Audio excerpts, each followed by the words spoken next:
Highs நான் ஜெசோனா. இன்னைக்கு நம்ம எத பத்தி பார்க்க போறோம் அப்படின்னு பார்த்தீங்கன்னா, நடிகர் ரவி மோகன் அவங்களுடைய மனைவி ஆர்த்தி.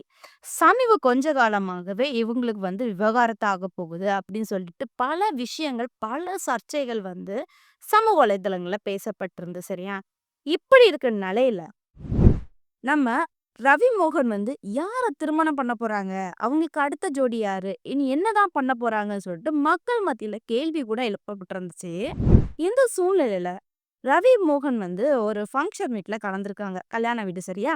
அந்த கல்யாண வீட்ல ரவி மோகனும், பாடகி கெனிஷாவும் அவங்க 2 பேரும் காம்போ ட்ரெஸ்ல சேர்ந்து கலந்திருக்கிறாங்க சரியா? இத பார்க்கும்போது மக்கள் மத்தியிலயும், அங்க உள்ள நபர்களுக்கும் ஒரே ஷாக்கா குடுக்குற விஷயத்துல இருந்துச்சு.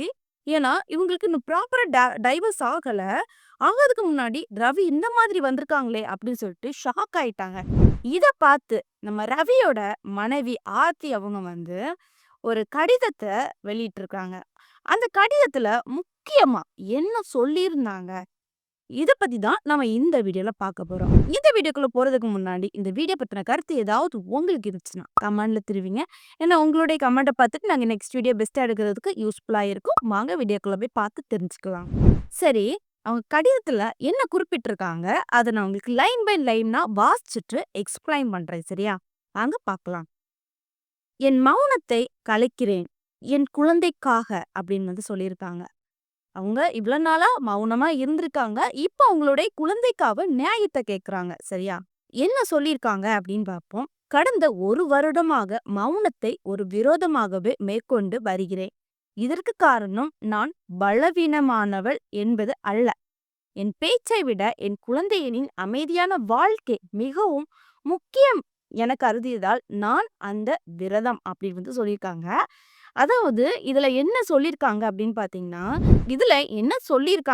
பார்த்தீங்கன்னா, கடந்த 1 வருடமாக அவங்க அமைதியா இருக்கிறேன் அப்படின்னு சொல்றாங்க. என்னுடைய குழந்தைக்காக அப்படின்னு சொல்றாங்க. இதுலருந்து என்ன தெரிய வருது அப்படின்னு பார்த்தீங்கன்னா, அவங்களுடைய ரவி மோகனுக்கும், ஆர்த்திக்கும் நடந்த விவாகரத்து சம்பந்தத்துல இருந்து இப்ப வரைக்கும் நெறைய பிரச்சனைகள அவங்க சந்திச்சிருக்காங்க சரியா? அந்த பிரச்சனைகள்ல அவங்க இவ்ளோ வருஷமா 1 வருஷமா அமைதியா இருந்திருக்காங்க. அதுதான் இதுல குறிப்பிட்டிருக்காங்க சரியா? அடுத்ததாட்ட அவங்க என்ன சொல்லியிருக்காங்க, அதனுடைய விளக்கமும் பார்ப்போம்.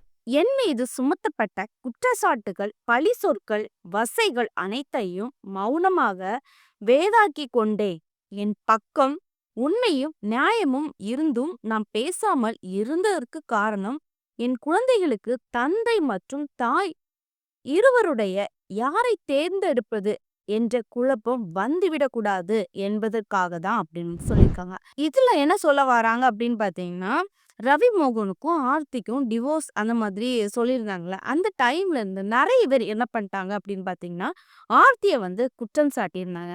ஆர்த்திக்கு மேல தான் தப்பு இருக்கு அப்படின்னு சொல்லிட்டு நெறைய விஷயங்கள பழி சொன்னாங்க. ரவி பண்ணது கரெக்ட்டு. ரவிக்கு மேல எந்த தப்பும் இல்ல அப்படி சொல்லிட்டு குற்றம் சாட்டிட்டே இருந்தாங்க. இதையுமே என்ன பண்றாங்க அப்படின்னு பார்த்தீங்கன்னா, ஆர்த்தி அவங்க சரி நம்ம மேல நியாயம் எல்லாம் இருந்ததுக்கு அப்புறமே அவங்க அமைதியா இருந்தாங்க. காரணம் என்ன அப்படின்னு சொல்றாங்க அப்படின்னு பார்த்தீங்கன்னா, அவங்களுடைய பசங்களுக்காக. ஏன் அப்படின்னு பார்த்தீங்கன்னா, பசங்களுக்கு அப்பா வேணுமா, அம்மா வேணுமா அப்படின்னு சொல்லிட்டு தேர்ந்தெடுக்கிறதுக்காக ஒரு கஷ்டத்த குடுத்துறக்கூடாது. அதுக்காக நம்ம அமைதியா இருப்போம் அப்படின்னு இதுல சொல்றாங்க. அடுத்ததா அவங்க என்ன சொல்றாங்க அப்படின்னு சொல்லிட்டு பார்க்கலாம். இன்றைக்கு உலகம் கூர்ந்து பார்க்கும் காட்சிகளும் நாடகங்களும் வேறு. கடந்த உண்மை என்பது முற்றிலும் வேறு. எங்கள் விவகாரத்துக்கு வழக்கு இன்னும் சட்டபூர்வமாக சென்று கொண்டிருக்கிறது.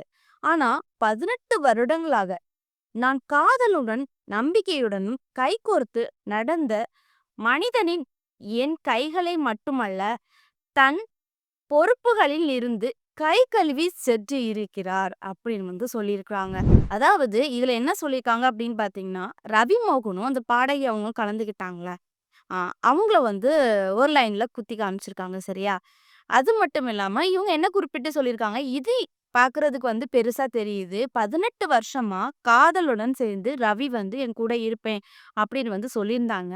பட் இப்போ கை கழுவி செஞ்சுட்டாரு அப்படின்னு சொல்லிட்டு ரவிய மென்ஷன் பண்ணாம ஒரு மனுஷன் அப்படின்னு சொல்லிட்டு மென்ஷன் பண்ணியிருந்தாங்க சரியா? அடுத்ததா என்ன சொல்லியிருக்காங்க அப்படின்னு பார்ப்போம். பல மாதங்களாக அந்த குழந்தைகளின் பொறுப்பை என் தோள்களில் மட்டுமே சுமந்து கொண்டிருக்கிறேன். யாரும் அறியாமல் அந்த குழந்தைகள் சிந்தும் கண்ணீரையும் என் கைகள் தான் துடைத்துக் கொண்டிருக்கிறது. இன்று அவர் புதிதாக முளைத்தவர்களுடன் புதியதொரு உறவை உருவாக்கிக் கொண்டதால், பழைய உறவு இப்பொழுது வெறும் செங்கல் சுவர் போல அவர் கண்களுக்கு காட்சியளிக்கிறது. என் குழந்தைகளுக்கும் அன்பும் அக்கறையும் கொடுப்பேன் என்ற அவரது வாக்குறுதியும் பறந்துவிட்டது. ஆனா இன்றும் என்னை தான் பணத்தாசை பிடித்தவள் போல் சித்தரிக்கிறார்கள்.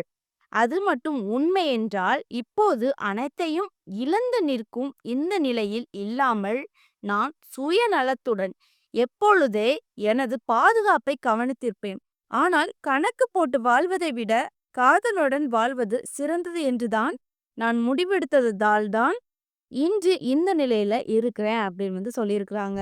இதுல என்ன சொல்லியிருக்காங்க அப்படின்னு பார்த்தீங்கன்னா, பல மாதமாட்ட சரியா?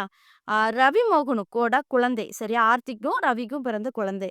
அவங்க குழந்தைகள் ஃபீல் பண்ணி அழுதுருக்காங்க நெறைய வாட்டி சரியா? அப்போ அழும்போது அவங்களுடைய குழந்தைகளோட கண்ணீர நான் தொடச்சிட்டு இருக்கிறேன். என்னுடைய குழந்தையோட பாரத்த நான் சுமக்கிறேன். அப்படின்னு சொல்லியிருக்காங்க. இன்னொன்னு என்ன சொன்னாங்க அப்படின்னு பார்த்தீங்கன்னா, அ இப்போ புதுசா முளைச்சு வந்த ஒருத்தங்க அவங்களுக்கு முக்கியமா தெரியுது.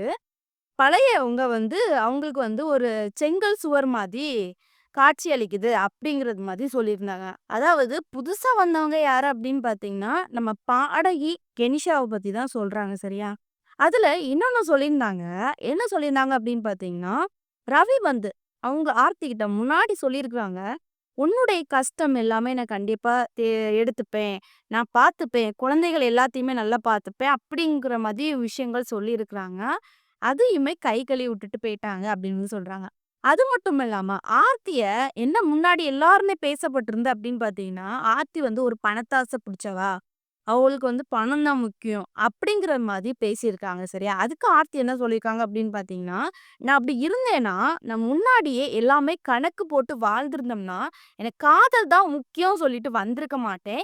என்னுடைய லைஃப பெஸ்ட்டா நான் தேடியிருப்பேன் அப்படிங்கிற மாதிரி இதுல சொல்லியிருந்தாங்க. இப்போ என்னுடைய கருத்து என்ன அப்படின்னு பார்த்தீங்கன்னா, அ ரவி மோகனும் ஆர்த்திக்கும் கடந்த 1 வருஷமாட்ட அவங்களுடைய விவகாரத்து சம்பந்தமான கேஸ் நடந்துட்டு இருக்கு சரியா? இப்படி இருக்க சூழ்நிலையில ஆர்த்திக்கும், இந்த ரவி மோகனுக்கும், கெனிசாவுக்கும் பல சர்ச்சைகள் தொடங்க ஆரம்பிச்சுது. என்ன எங்கிருந்து தொடங்கிச்சு அப்படின்னு பார்த்தீங்கன்னா, ஆர்த்தி அவங்களுடைய டிவோர்ஸ் விவாகரத்து டைம்ல இருந்து சரியா?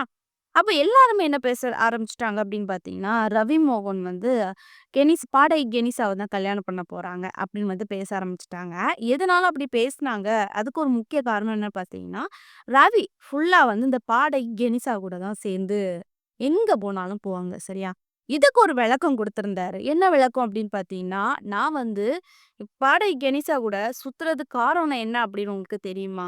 தெரிஞ்சுட்டா நீங்க இந்த மாரி பேச மாட்டீங்க. அது காரணம் என்னன்னா, நான் அவங்க கூட சேர்ந்து நெறைய பேத்துக்கு ஹெல்ப் பண்றேன். மறைமுகமா நெறைய பேத்துக்கு ஆசிரமம் நெறைய விஷயங்கள் நான் பண்றேன். ஒரு இது மாரி பண்றோம் அப்படின்னு ஒர்க் பண்றோம் அப்படின்னு சொல்றாங்க. சரி, இப்படி பேசுனாங்க. சரி அப்ப எல்லாருமே என்ன பண்ணிட்டாங்கன்னா, ரவிய சப்போர்ட் பண்ண ஆரம்பிச்சுட்டாங்க. ஆர்த்தி மேல தான் தப்பு அப்படின்னு பேசுனாங்க. ஆர்த்தி மேல தான் அவங்க ஃபேமிலி அவங்க அம்மா தான் இந்த மாதிரி பண்ணாங்க. ஃபுல்லா பணம், பணம், பணம் அப்படின்னு சொல்லிட்டு, அவங்கள அந்த மாதிரி குற்றம் சாட்ட ஆரம்பிச்சுட்டாங்க. சரியா? இப்படி ஆர்த்தி ஒரு பக்கம் அமைதியாயிட்டாங்க. ரவியும் சரி விட்டுட்டாங்க. இப்போ எப்படின்னு பார்த்தீங்கன்னா, ரவி மோகனும், பாடகி கெனிசாவும் சேர்ந்து ஒரு கல்யாண வீட்டுக்கு போயிருக்காங்கடே. அப்போ அவங்க அந்த கல்யாண வீட்டுக்கு போம்போது, சரி நார்மலா போலாம். எதுக்கு காம்போ ட்ரெஸ் போட்டுட்டு போணும்? அப்போ ஆர்த்திய கடுப்பேத்துறதுக்காக தானே. ஆர்த்தி அவங்க என்ன கேட்குறாங்க அப்படின்னு பார்த்தீங்கன்னா, அவங்களுக்கு 10 வயசு ஒரு பையனும், 14 வயசு ஒரு பையனும் இருக்கிறாங்க. அந்த பையன் கேட்க ஆரம்பிக்கிறாங்க. அப்பா எங்க? அப்படின்னு சொல்லிட்டு ஃபீல் பண்ணி அழுறாங்களாம். அதுக்காக தான் அவங்க நியாயத்த கேட்குறாங்க. ஆனா, ரவி இந்த மாதிரி பண்ணது தப்பு. ரவிக்கு மேல எதுவுமே தப்பு இல்ல அப்படின்னு சொல்லிட்டு மக்கள் நெனைக்கிறாங்க. பட் அப்படி கிடையாது. ஒரு பெண் விவாகரத்து வேண்டாம் அப்படின்னு சொல்லிட்டு அவங்க இது பண்றாங்க. அவங்களுடைய காதல் வேணும்னு நெனைக்கிறாங்க. பட் இதெல்லாம் வேண்டாம். எனக்கு புதுசா தான் வேணும்னு நெனைக்கிறது தப்பு. இதுல யாருக்கு மேல அதிகமா தப்பு இருக்குன்னு நெனைக்கிறீங்க? இப்போ ரவி மோகன் மேல தப்பு இருக்குதா? ஆர்த்தி அவங்க லெட்டர் போட்டாங்கல்ல, இது அவங்க மேல தப்பா? இத பத்தி நீங்க என்ன நினைக்கிறீங்க? உங்களுடைய கருத்த கமெண்ட்ல தெரிவிங்க. ஏன்னா உங்களுடைய கமெண்ட்ட நான் வந்து கண்டிப்பா படிப்பேன். என்ன சொல்லியிருக்கீங்க அப்படின்னு பார்ப்பேன். ஏன்னா நெக்ஸ்ட் வீடியோ இத பத்தி பேசுற மாரி இருக்குன்னா, உங்களுடைய கமெண்ட்டையும் பார்த்து தெரிஞ்சு தெரிஞ்சு இன்னும் கலெக்ட் பண்ணி அதிகமா பேசுவேன். சரியா? இந்த வீடியோ உங்களுக்கு புடிச்சிருந்ததுன்னா, like and comment and subscribe பண்ணுங்க. நெக்ஸ்ட் வீடியோல சந்திக்கிறேன். பாய்.